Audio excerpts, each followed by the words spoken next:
അമ്മയാണ് ആത്മാവിൻ താളം, ആ നന്മയാണറിവിന്റെ ലോകം.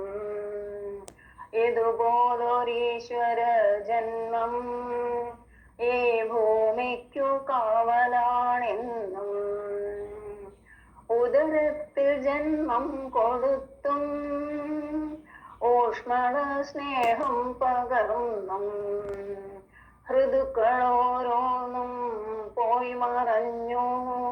എത്രയോ ജീവൻ പിറന്നു വീണു.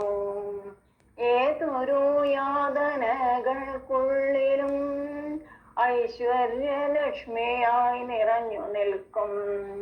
ഒരിക്കലും മണയാത്ത ദീപമായെന്നും ഓരോ മനസ്സിലും തെളിഞ്ഞു നിൽക്കും. ഔദാര്യമല്ല ഈ പുണ്യജന്മം, അമ്പരം നിറയുന്ന ദൈവസത്യം. അതമ്മയാണെന്നെന്നും അമ്മ മാത്രം, അതമ്മയാണെന്നെന്നും അമ്മ മാത്രം.